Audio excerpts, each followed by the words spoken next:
Welcome to Rainbow Soul. This is Hollis Taylor. I'm one of your astrologers here at RainbowSoul Vodcast. And, I do private readings and all sorts of astrology plus other psychic readings and even coaching where I use those things like astrology and such to help you through whatever you're going through. And you can find out more about me in the description of this And podcast. Hollis does amazing readings. I'm just going to say, and you've helped a ton of people.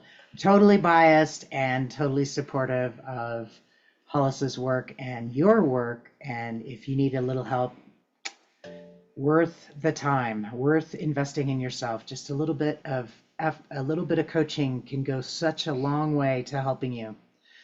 And the most amazing astrology reading I ever had. It was the beginning of us coming together, in fact. Who knew? I'm Bright Hawk. Hi there. And it's great to be back on Rainbow Soul Astrology and be your musician. I'm an artist, an author, entrepreneur. You can learn more about me at brighthawkproductions.com. And you can see my art. There's links to my Etsy store at my Bright Hawk page. And our friend LeKross, we send lots of love and healing good vibes and hoping things are going well. It's actually just a matter of us all being disorganized this week and not getting together. So I'm Mercury sorry. retrograde anyway? Sorry it happened, but Mercury retrograde always kind of messes us up. All three of us have placements that Mercury makes us go, what? And then we're like, gosh. Okay, so it's okay. We love you, LeKross. LeKross knows that. We absolutely appreciate LeKross's presence.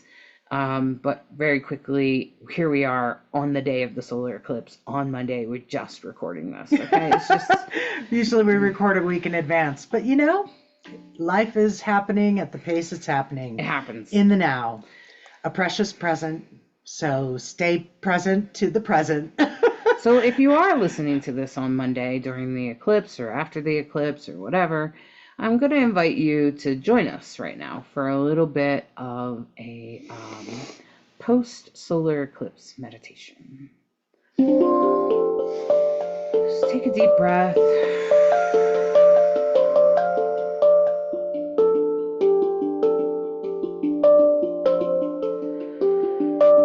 And as you see the solar eclipse in your mind's eye, just take a few deep breaths to be with it. This amazing and rare, beautiful phenomena where Mother Earth and the moon and the sun all align in a way for you to perfectly see the blessings in which all of these planets and moon, how the sun, how the moon affects our planet on Earth, and to find gratitude for that.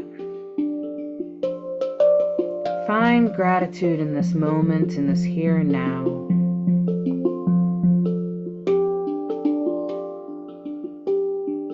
And be present with it.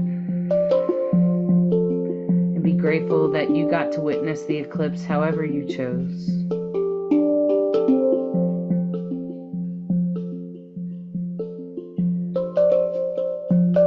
And as you vision as the eclipse finishes and the sun peeks out the other side of the moon, and the sun goes back to burning brightly, lighting our days longer and longer as we get into the spring.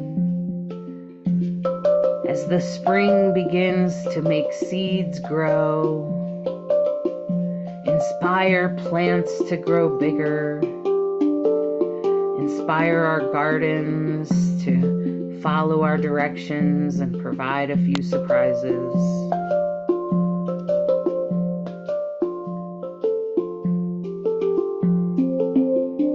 And as the sun inspires us, pushing us forward, we can see our deepest, strongest, most amazing manifestation coming forward. We can see ourselves accomplishing that task, successfully building that business, finding health in ourselves, finding balance with health and strength and happiness, healing those wounds, and stepping into the amazing healing of Chiron. Embracing the gift that the eclipse is giving us with a little burst of energy to push us forward into an amazing life, pulling forward that which is within us to be expressed, inspiring us to move aside those old wounds and bring out that beauty that is within every single one of us.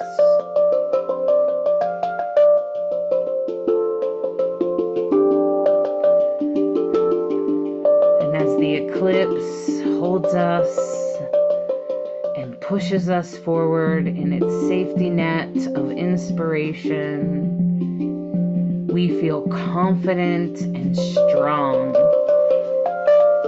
when we realize that we have manifested our most amazing vision.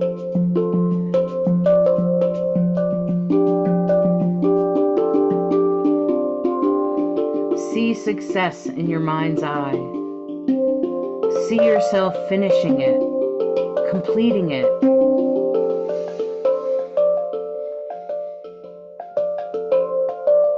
See yourself in the successful completion of that wish of yours.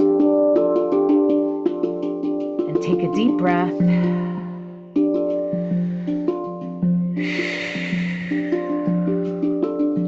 And in that joyful moment of success, I inspire you to feel the gratitude for the inspiration of Mother Earth and the sun and the moon's alignment, and how your bravery and that which was within you pushed forward through the wounds, beyond those wounds, to push you out into the sun, to bring your light forward. Your light is now ready to be shined to the world. And as you take a deep breath, find peace. Find peace in knowing.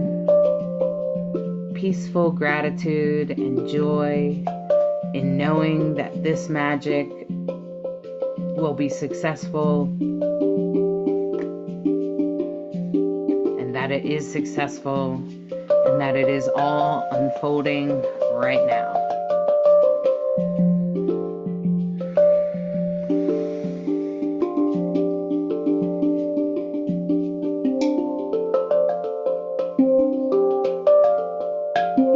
And I invite you to take a deep breath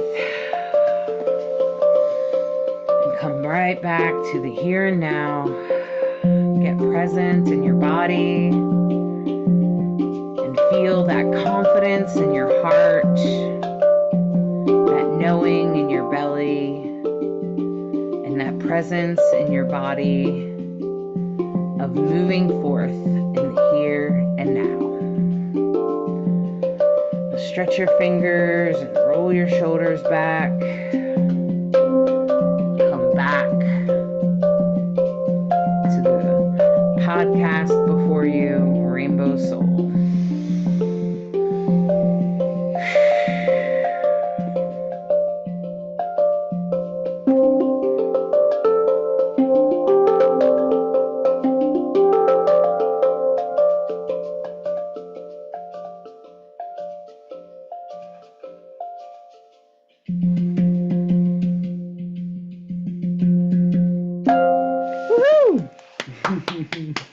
thank you very much. Well done, Bright Hawk. I appreciate that. So, as we mentioned, it's we're actually recording this on Monday when it's due, just so we can get it up to you as soon as possible. And so if you are listening to this on Monday, I'm just going to say the eclipse is a great time to make a wish, to set forth your intentions. You know, the season of Aries is really, but I think in the solar eclipse, it really lights the way. The lunar eclipse that happened a couple of weeks ago was when we should inner reflect and let things go and those kinds of things. And now is the time to step forward into what will replace whatever you let go. So you probably naturally did that anyway, especially if you were listening to us because we told you about it. And so you knew that there was a lunar eclipse. So all those tears were not just shed, you know, that they were shed for good reason and that you had something to let go of. Yeah. And that's okay. So now that you've let that go, now let's fill it up with some light.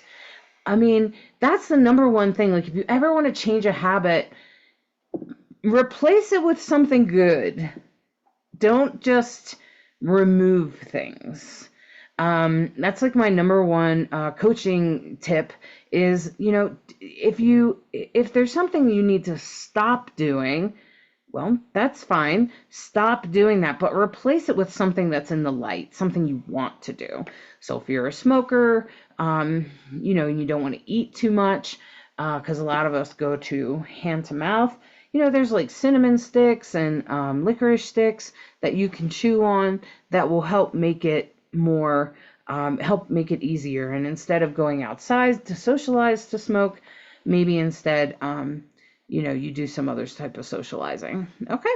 So there's like lots of little different ways that you can figure out ways to change your own habits.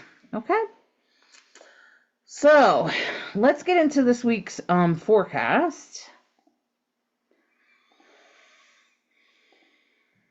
And Bright Hawk was sweet enough to prepare this forecast for us.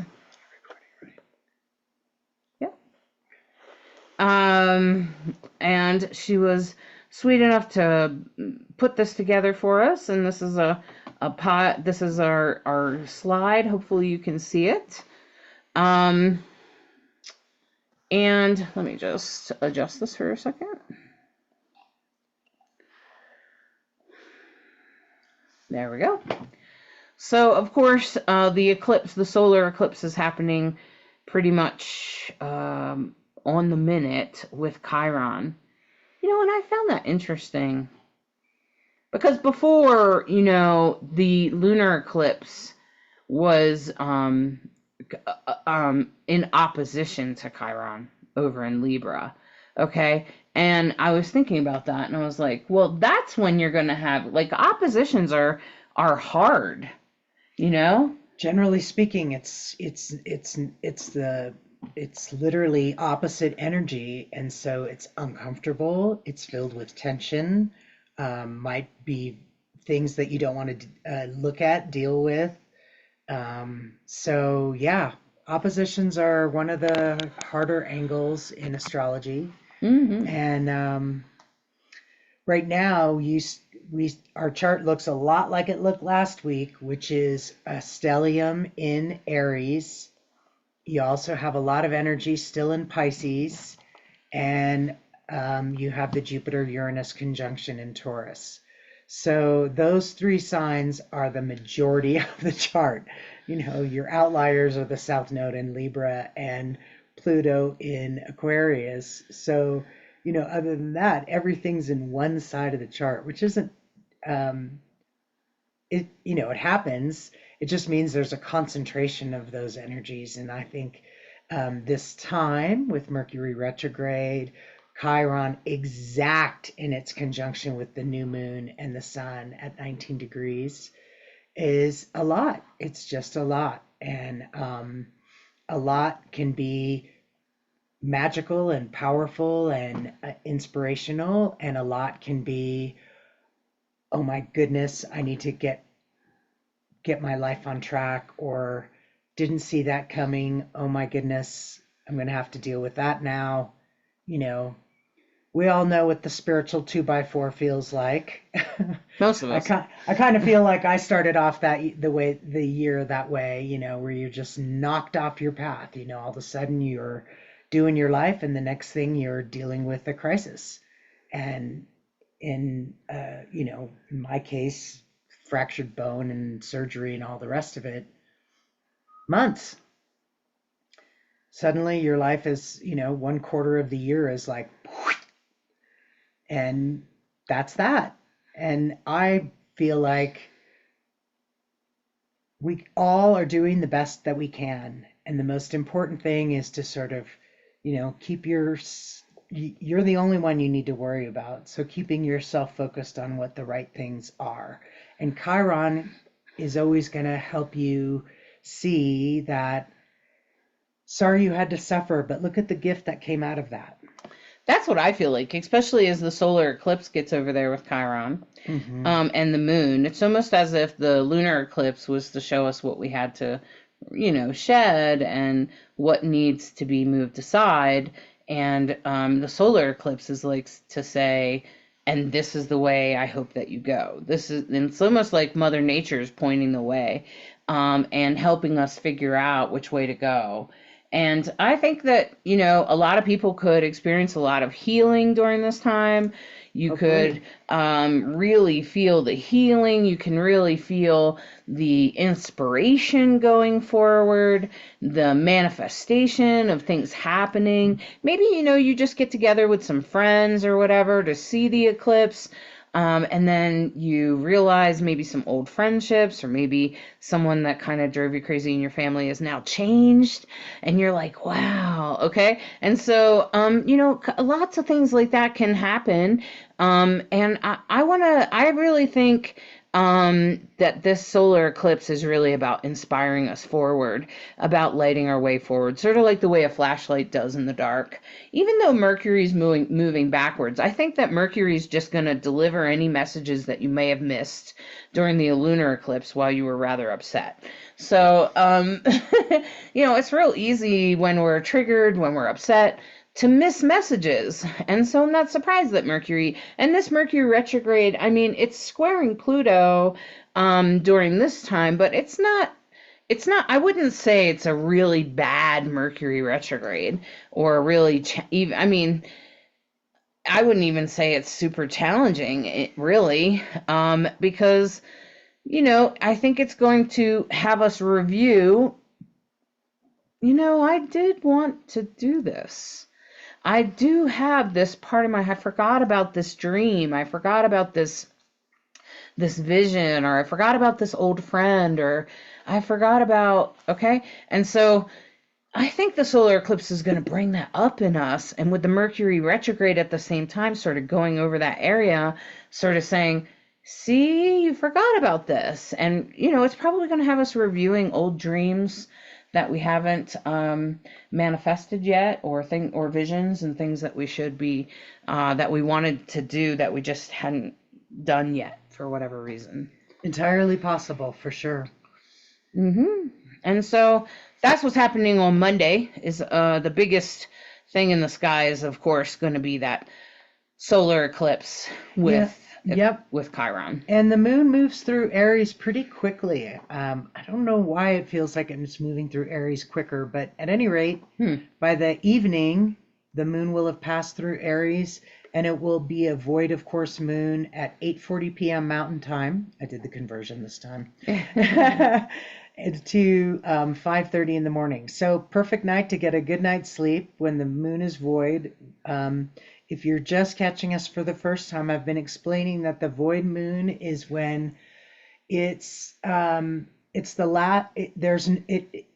longer aspected. It's in the last degrees of a sign, and it's considered a time to rest, to meditate, that the energy is low, it is cool, it is gentle, which can also mean that if you need to do something where you don't want it getting a lot of attention, doing it during a void of course moon is actually something to take advantage of.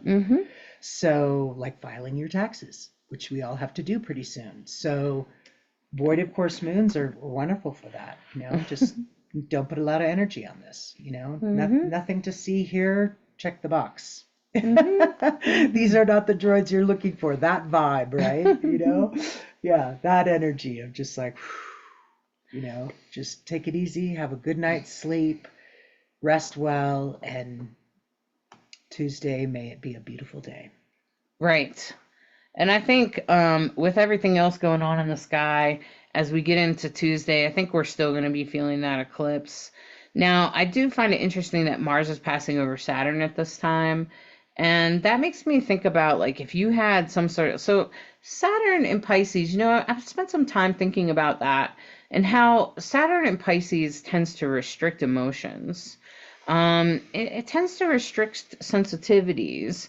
And I do find that people with Saturn and Pisces do sometimes do that. They kind of dismiss their emotions and don't give enough like room for them to be there. And Saturn is known for restriction, right? Like anywhere you put it, it's going to restrict those things, okay?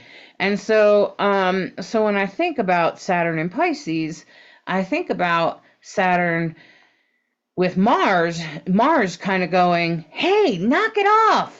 And just coming through there and pushing forth your emotions outward one way or another. Because Mars in Pisces, well, it tends to be like pouring a bucket of water on a fire. It's just like, psst, just kind of goes out. But at the same time, I think that steam releasing from that is going to be what's happening there with Mars and Saturn. So that's going to be like recognizing, gosh, I've been suppressing that desire to do that thing. Maybe the eclipse will inspire something and you'll recognize how you've been oppressing yourself or how you've been believing in someone's gaslighting that you can do it or whatever's going on, okay? It's probably gonna, I'm pretty sure that Mars and Saturn in Pisces is just gonna kind of be like the steam released from a big fire. That's very insightful. I've never thought of it that way. But it totally makes sense. This is why you're such a gifted astrologer. Thanks. The moon will now be in Taurus. And so the Taurus moon, or let me put it another way, when the moon is in Taurus, it's exalted. It's happy to be there.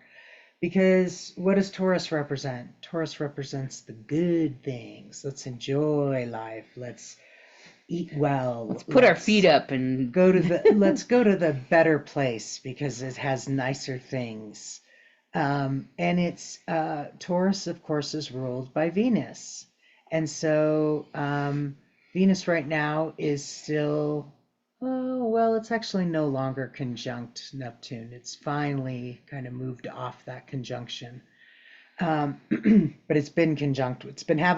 Venus and Neptune have been having a good long soak in the hot tub. Because you have one in fire and one in Pisces, right? So that's what I'm imagining is you put Venus and Neptune together and it's going to be dreamy. Right. Have a hot tub, enjoy whatever. Dreaming of maybe that's just like, dreaming of the visions that you can come up with, Yeah, so all of that feels like a very positive conversation. It feels like a very, I like the hot tub metaphor. That just feels really good. I mean, that's what I want. Kicking back in a natural, especially in a natural pool. That would be lovely. I enjoy natural springs much better. Yeah, yeah. That sounds pretty idyllic to me. Yeah. So I hope there is a post-eclipse glow that's happening for everyone and a feeling of like, I'm inspired again, I'm hopeful again, I'm ready to go, I'm ready to put more energy where it needs to go instead of wasting time on whatever it is. Right. Exactly. And as we move forward into Wednesday, I think those energies will continue to be super strong. And Saturn and Mars will continue their little dance over there. Venus is approaching, but I don't think she'll really get there till next week. And for now, Venus is sort of just a vision in the distance right now. But Venus represents, like Bright Hawk said, finances and beauty and life. And as it moves into over top of the eclipse and then into Taurus, I think that's when we'll really experience like things manifesting. And I think that just allowing those to come. And right now, honing in your vision will be super important, especially as the moon approaches, passes over that conjunction. In with Jupiter and Uranus, because Uranus is about your life path and what life path you want to be on, and Jupiter is very much about expansion, yes, but it's also about philosophical ideas and spirituality. And so even if your life path seems unusual, strange, or your vision is no, to allow for Uranus to allow it to come true, because it's probably just your Uranus placement.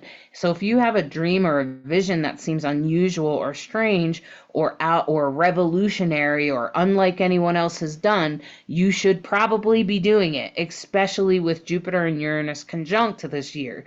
And as the moon moves across it, it will probably remind you of those visions, and and hopefully inspire you and put some sort of light the fire underneath of you in a way. Try to get you emotionally inspired to do those things. Yeah, whatever house you have Taurus in, tell us what house you have Taurus in, because that's what's going to light up. With the moon, Jupiter, and Uranus, that's a really powerful conjunction, and it can be a really positive one. And it's sextile, the other really powerful conjunction happening, which is Mars and Saturn perfects in their conjunction at 14 degrees Pisces. Mm-hmm.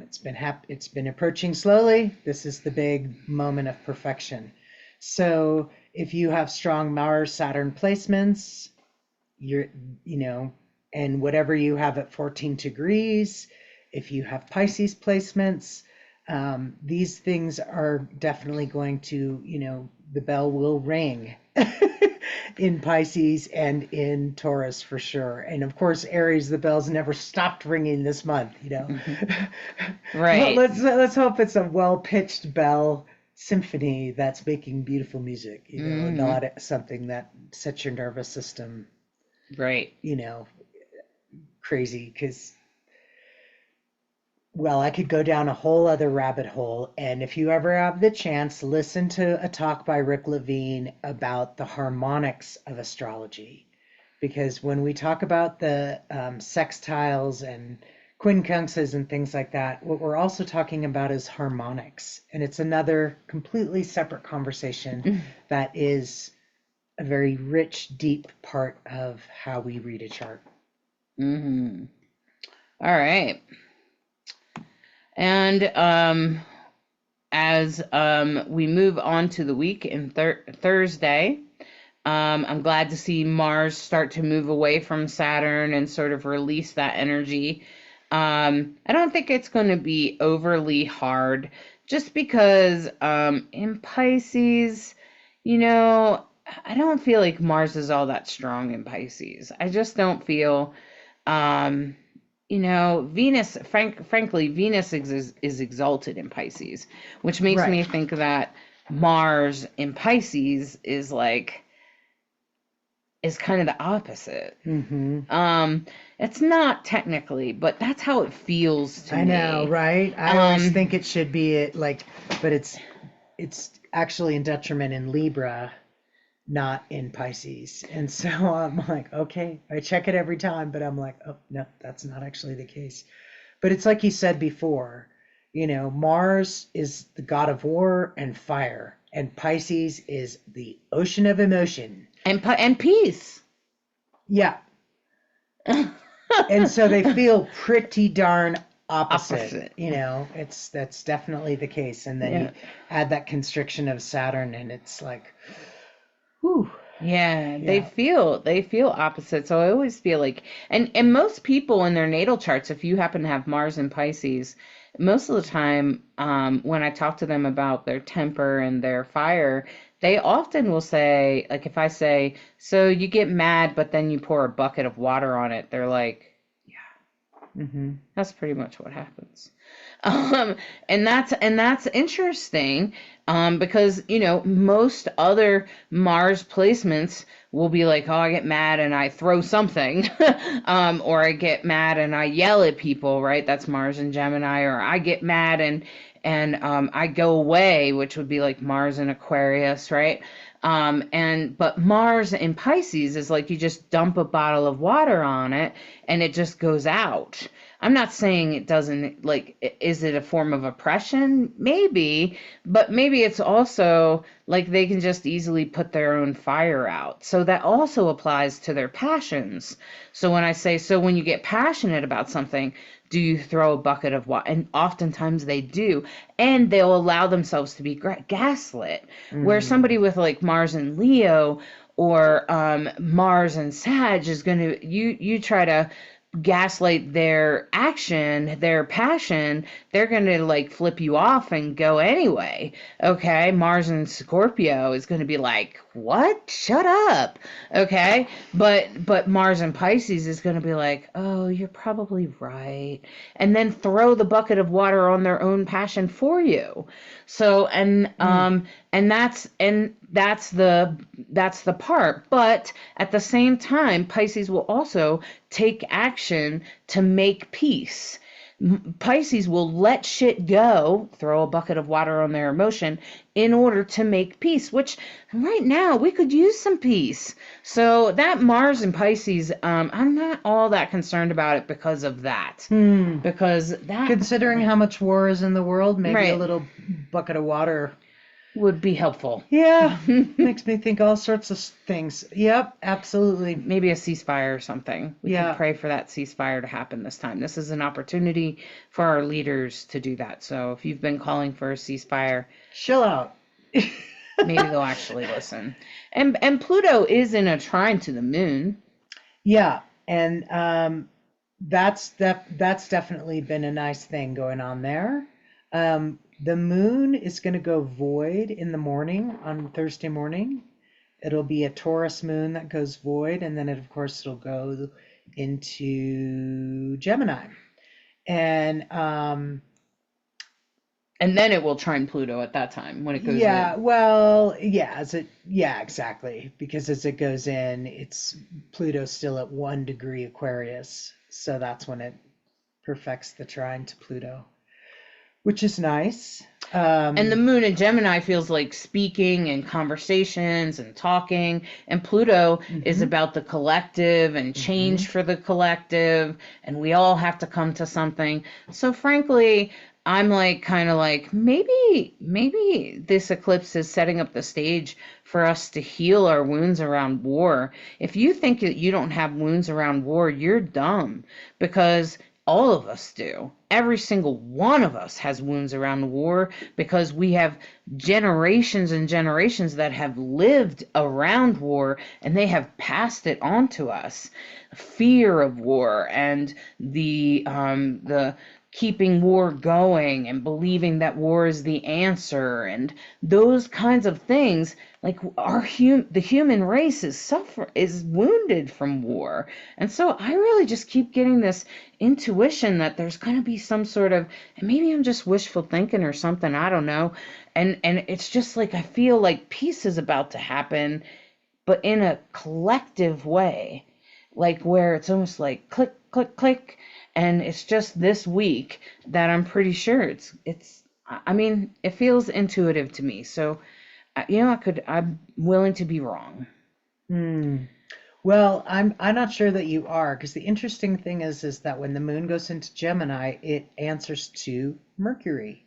Mercury is in retrograde. When Mercury is in retrograde, it's the time to review. Are we doing the right things? Do I need to re-edit that paper or fix that thing or anything in the review, recategorize, whatever it is. Now, the best part about that, I hate it when it has happened to me where you're working on something and you forget to save or something happens, power outage, boom, the thing you worked on, it disappears and you have to do it again. So what I've learned is Wasting a lot of energy bitching about it doesn't really get you anywhere. I've done it many, many, many times. Doesn't get you anywhere. Taking a deep breath, taking a walk outside, get your glass of water, get your whatever you need to drink, freshman, change your senses, come back at it, and I promise you the second go round you will do a better job than you did the first time. Yeah. Every single time. It has almost never been the other way around. Yeah. You will have learned something, and now you will have an opportunity to do it better. And we don't often take the opportunity to do it better because we're always moving so damn fast. So that's one of the great things about Mercury retrograde. If you make peace with it, if you want to spend a lot of energy bitching, moaning, screaming, yelling, God, you can go on endlessly. We've all been there. We've all done it. I know for me, what happens after that, about however many seconds or minutes after I've had my little volcanic eruption, I'm embarrassed. Usually I'm ashamed. Like, oh, that was dumb. That was a waste of energy. That was a waste of my precious energy, resources, time. And now I feel like I've grenaded my space. Okay, I'm not doing that. All right, what else could I do? How can I do this differently? If you're going to stop doing something, you have to figure out what you're going to do instead, just like Hollis was saying earlier. So, yeah. Mm-hmm. So it can be a good thing. I think this week is Mercury actually going to be retrogrades can better be a than good we review could time. better than we could imagine, actually. I mean, maybe I'm just super hopeful or something. I don't know. But I feel very hopeful. I feel very inspired. Like, I think things are just going to get better. And good things are going to start happening, and I'm inspired and hope, and you know, I'm very much an optimist, though, I'll tell you. I'm like a super optimist. Well, new moons are the excellent time to plant your intentions, to wishes and dreams.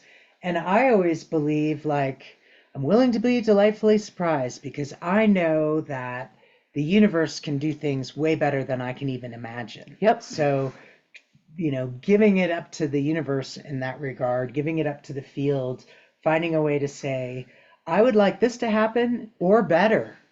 I bet you can come up with something even better that I couldn't even imagine. Right. Thank you. Yeah. So, I'm excited. Yeah. Trying that on if you haven't already. Mm-hmm. And as the moon moves on April 12th, it looks like it's going to come into a sextile there. And we do have it's gonna sort of aspect a bunch of things there, and Jupiter and Uranus are just getting closer together. And the energy is dispersing in Aries. So now, whatever your intentions, whatever you set forth, whatever manifestation magic you put out there, whatever wish you made, is now being dispersed with all that Aries energy. And Venus is going to come by and see what energy you left over, and pick up on that energy so that she can bring it around for you to enjoy very soon. So I feel like the moon in a sextile and in a trine to the nodes is just a great conversation. Yep. It really puts us forward, really puts us on our path. Uh-huh. And it really sort of says, well done, good job, right? Yeah, give some opportunity for yourself. I think I already said it, but I'm going to say it again, but in a slightly different way. The opportunity to do a little review about your life relative to your healing path and journey, because you have this Chiron-Mercury conjunction and Mercury is retrograde, is a great opportunity for you to give yourself props for how far you've come. Maybe you haven't come as far as you wanted. That doesn't matter. Recognize your progress. Recognize you have come a long way, my friends. Give yourself some props. Practice patting yourself on the back. Practice hearing what praise feels like in your body. Smile at yourself in the mirror. Take 5 breaths to look at yourself and pour some love on yourself. Or hell, do a positive thing. Do like a positive retreat or an inspirational Anything. retreat. There's some online that you can easily tap into. I bought Gaia Plus so that we could watch some of those positive, inspirational sort of online retreats, and especially if you're feeling low and you're like, man, I just can't let that thing go. Find some sort of online thing or some sort of retreat or something you can plug into that will inspire you. Yeah, we all need it. We all deserve it. And it's great to take a few breaths and really expand into that field, into that consciousness. And most of us need connection, so connecting with, even if it's online, it's still real, and it's still a great opportunity to, you know, feel the love. Feel the love, baby. Yeah. We love you. I know some people feel that online relationships or online connections are fake or something, but I just beg to differ. I very much am aware that the person on the other side of the computer is a human being, just like me. And so, and hopefully you can see that. And so whether you're chatting with them or video chatting or you're in a Zoom room or whatever's going on, hopefully you can see that. And the people that don't are obviously the people that are abusing the internet, that make the internet. Like I just did a thing last night with Zoom bombers, right? And so those are unconscious people. They're unconscious. They're not here. They're not present. They're not in touch with themselves because they don't recognize that there's humans on the other side of the camera, and that we can love and respect each other. And I think that's really where the beauty is. And I really love to celebrate online relationships. I have lots of friends online, and I love them no less or more than I love people that I know only in person. So, and there's some people that I know in both regards. And I appreciate people that can keep up with me online and in person. I'm like, woohoo!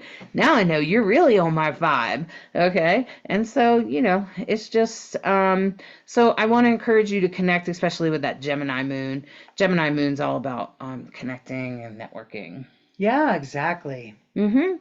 And maybe there's someone else that'd be like, hey, I'm going to this retreat. Maybe you want to go. There's still some spots left. You want to go with us? And maybe you go, Okay? So find that positive thing that you need to plug yourself into. And I noticed here that Jupiter and Uranus are now just 1 degree apart in Taurus over there. And I'm like, oh boy, okay, it's a big surprise, okay? And but Uranus can be good surprises. It's not I think it depends on where you are on your path. Agreed. I'm grateful that at the same time it's sextile Saturn, because it feels like if it wasn't in good, if that conjunction was happening and it didn't have good aspects, I'd be a little more worried. But because it has positive aspects, I'm like, something good could happen. Something great could happen. The moon's a little challenged because it's in a square to Neptune and a square to Pluto, but it's in conjunct Pluto, yeah. Yeah, and it's on its way home. The moon goes to Cancer after Gemini, and that's where moon is. Bleh. The moon rules Cancer, and so it goes void of course at 8:45 in the morning. So if you can take the morning off, or maybe do a yoga class or meditation during the morning time, that's pretty sweet. Maybe if you work at home in the morning, give yourself maybe an opportunity to not be not be doing for somebody else, but be doing something for yourself. A couple of hours on Saturday morning. Okay. 8:45 to 10:45. All right. And then the moon is home in Cancer. Well, that's always a good thing. When the moon's home in Cancer, I always feel like that's a good thing. And the sun in Aries, the sun is exalted in Aries. Oh, yeah, that would make sense. Mm-hmm. And so if you're an Aries sun, I just want to say that's like one of the strongest placements likely in your chart. Okay? And when we say exalted, what we mean is that when that planet is in that sign, it's at its highest vibration. It's actually higher than rulership. It's actually Powerful, really powerful. Okay, so like I have Uranus and Scorpio, which tends to be super powerful. Mine's also on my ascendant, so it tends to be really strong. And so if you have a placement that's exalted, you want to kind of pay attention to that, because that sign, that planet is sort of strong in your chart out compared to all the other planets. So if you're an Aries sun, your sun is exalted in Aries. Okay, so your sun sign is stronger than anyone else. So someone else is like, well, I don't really identify with my sun sign. You're like, but why? I do. And yeah, of course you do, because it's exalted.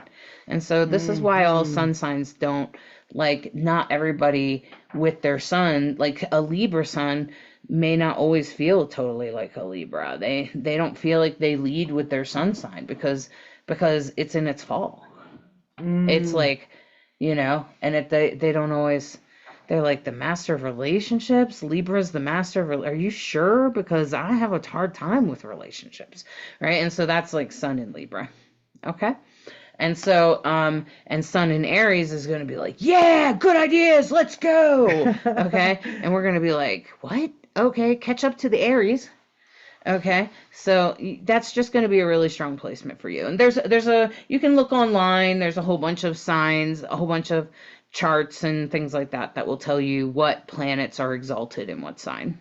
Okay. So that's a big deal, I think, as the sun starts to get to the end of Aries, is that we recognize that the sun is exalted in Aries. So it is strong. It is the strongest placement during this time. And it looks like it's coming into a mild square with Pluto, and that, of course, will perfect over next week as it moves over into Taurus. But then by then it will be less loud, if you get what I'm saying, because it'll move out of Aries. Right. Right now it's super loud. Sun in Aries. Loud. Yeah. And right now the moon, it's a crescent moon, so of course it's squaring that whole Aries bunch, right? So Chiron, it's would have already squared the sun earlier in the day. Mercury, North Node. Looks like Venus, it's also squaring Venus. Square tomorrow, later. So that whole group. Yeah. And it's in a trine, but it's in a trine to Saturn and Mars. Right. Over there in Pisces, which is nice. I think, again, getting in touch with our emotions that we might be putting out, or our passions we might be putting out. And with the sun and with the moon in Cancer, I think you're more intuitive, you're more in touch, and you're also more like balanced about that thinking. So you might be like, okay, well, I can't exactly do it that way, but I could do it this way. And like those kinds of things, especially in Cancer. I think Cancer is incredibly intelligence. And when the moon comes into Cancer, I just feel like it kind of lights up our smart vibes. It's lovely. I love that. And so hopefully we get a little bit smarter while the moon's in Cancer. That's really cute. I love that. That's easy for me to relate with, because my dad was a Cancer, and he was so smart. He was so smart. And that's good. That's a good one. Well, excellent. I hope you all have a fantastic week, and beautiful blessings and dreams and visions and goal setting and inspiration, and that you're starting to sow your seeds for your spring planting. And woohoo! Plant your cauliflower now. I believe LeKross would tell us that we're in the season of the hawk, and that's all about perspective. I know a little something about that. Being a bright hawk as I am. Yeah, it's very important. Yeah, well, we missed you, LeKross, this week. Sorry, we just were so disorganized that we couldn't get our shit together. Anyway, so doing the best we can. We're all doing the best we can. Don't be pouring water on your fire. Yeah, we got it done. We're here right now. It's no big deal. Yay, team go! So I'm gonna shuffle these cards. I'm gonna pull 3 cards for this week, for you, for us, for everyone. for the collective, and that in a way that we need to project our going forward. So the first card we have here is in regards to our past. And this is very much about setting intentions, having visions, having thoughts, and things like that. This is a magician card. I love this magician card. I just think it's totally cool. It sort of looks like a drag queen yak or something. And I just think it's cool. I also think this is like sort of Uranian in that like our weird vision, our weird idea, or our unusual idea, and how to manifest that. So this is a reminder of whatever that idea, whatever that thought, that dream, that vision was that you had. And this is the this is the vision of now, which is the high priestess, which is the ability to change, the ability to change direction or to manifest. Really, this is about manifestation. And of course, we're in a solar eclipse, so you can see the sun right at the top of her head, manifesting up there, just sort of creating in the moment, allowing this moth-like, butterfly-like creature to emerge as the high priestess. And that's what this card is all about. It's about manifestation and emerging from the light and bringing the light forward. And like a moth to the flame, I'm just going to say, that's what it always makes me think of too. So this is the high priestess card, and this is in the now, right? The solar eclipse, the right now, as we see our spring going forward. And going forward into the future, I have the devil card, which is of course about temptation and things we know that aren't really good for us, like, one too many cookies, or one too many cupcakes, or for me, one too many baked goods, because I just love delicious baked goods. And so, this is about that. This is about the other things that we know are not necessarily good for us, but we engage in them anyway. And this is a reminder of, what you're manifesting and how those things can get in the way. So, that drink, that drug, whatever it is that pulls you in a way that's not healthy. I know I've had my share of them for sure, not just food, but I've engaged in all sorts of things that haven't been good for me. So I'm just going to say, be aware of those. You don't have to engage in them, which I think is also what this card reminds us of. It's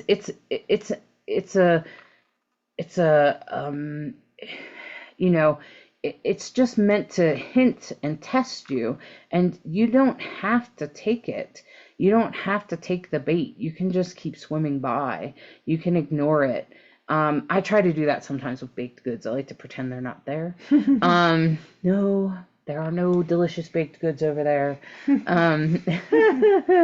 Okay. But, and sometimes you have to give into it just a little bit, just enough so you don't obsess over the elephant in the room. And that's also what this is about. So this is about that balance, about giving in to that little desire, but not so much that it's not good for you. So try to find that balance, especially with the other two cards. And these are all major arcana cards. I want to just pull that out on the solar eclipse here. It's very intense. These are all very intense cards. And so in the past, reminding you of that great idea, that unusual vision that you had, the thing that was kind of out of the box, unusual, and that manifestation, that thing you wanted to manifest. That's a reminder of that. And then this is in the here and now, and your ability to manifest on your own, your ability to use the light within you to allow that thing to emerge, to allow that's within you to emerge. And remember and this is a reminder, this final card, the devil card, is a reminder of the things that push down your light, that don't allow your light to shine, the things that maybe dampen your life, whatever those things are, whatever those things you're tempted by, that maybe need to be shifted. And maybe you just need to learn how to just swim on by as if they're not happening. Sometimes it's okay, That's how I learned how not to drink soda. That's how I learned how to not eat like really terrible junk food. I used to, stop at McDonald's all the time and stuff like that, and I used to just like keep driving. Like, what? There's no McDonald's, and I just kind of like put them on block. And so when there's things like that you don't need or want, things that aren't good for you, just put them on block. Boy, this is a pretty potent reading and really reminds me of the fact that it's Mercury and Chiron conjunct the sun moon. That cluster, the four of the, well, however many that is, I don't want to count right now, really speaks to the power of making this a healing opportunity, reviewing, listening, and making the change you need to make for your highest good. It also, that devil card really reminds me of the 12th house, the house of self-sabotage. Both of us happen to have stelliums in the 12th house. It's also the house of the occult, and it can be very spiritual, but it can also be the house of undoing, the house of your enemies within the house, enemies from inside. Could also be other secret enemies on the outside. Yeah. People that don't mean you good. Yeah. People that enemies. take advantage of you and stuff like that. Those people do exist. Yeah. Right. I think 7th house is. I don't think they always do it consciously. Yeah. Yeah. I think they just don't have like an awareness of others. So when you read the devil card, I was like, God, that's so 12th house. So I just wanted to say that if you have a significant 12th house placements, be mindful of not sabotaging yourself. I know that I have had to deal with that monkey, and it's not fun, but it feels really good when this is when it's good to like make fun of something that messes with you, right? Use the ridiculous magic charm, right? Where you make it ridiculous, you stick your tongue at it and go, I've heard enough from you, and take your power back. It's a real opportunity to take your power back and breathe into that. I take my power back. I'm not going to let some stupid voice that used to run my show get the best of me right now. No way. So really encourage you to really do whatever it takes to sort of be strong in yourself this week. Breathe into that beautiful heart of yours. Give yourself some love and some gratitude. And, if you're having a moment, remember this too shall pass. Take the 90-second rule. Do whatever you need to do to change your senses. Listen to really positive music. And use your journal. Use your prayers. Use your whatever it is that is your time where you can vision your best future, or ask, I don't know what to vision. Please help me. I'm willing to be delightfully surprised. I could use some help here. The angels don't help unless you ask, by the way. We've been listening to a lot of Michael Beckwith, and he has a story about the time he almost drowned in the ocean in Costa Rica. And then he's like starting to realize that, not that he almost drowned, but that the ocean was taking him out and he was exhausted from swimming. And then he just very quietly and calmly, like he was like, I don't think I want to drown now. A lot of people would be upset about that. And so he was like, I need a little help here. And just that asking, that reminder to ask, I think is super important. And I think I try to tell people that too when we're in readings and we're talking about spirit guides and prayer. And if you don't ask, I'm pretty sure that your guides and stuff cannot interfere. Yeah, so that simple, I could use a little help here, is such a simple, wonderful, and it's okay. It's okay to ask. It's okay. Right. It's okay to ask. You're not demanding. You're just saying, hey, I need a little help. And that's exactly what they need to hear to be able to help you. But don't expect it without asking, because it can't happen that way. And some people like to know who inspires me. I would say right now I'm being inspired by Michael Beckwith. For sure. He is very inspiring. I very much enjoy his resonance. I always, every time I listen to his music or his podcast or a talk or a special or something, I'm like, I feel so much better. I feel hopeful. I feel positive.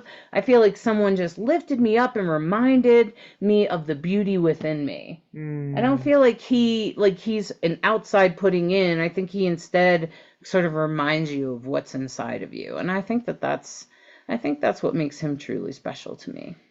That's great. Yeah. So, all right, my friends. Well, we wish you all the very best, and thanks for listening to Rainbow Soulstrology. And let us know how your eclipse went. Comment. Totally. We would really love to hear, and, appreciate any likes. And when you listen to Rainbow Soulstrology, we really appreciate it, where we try to be the bridge between you and the stars. Yes. All right.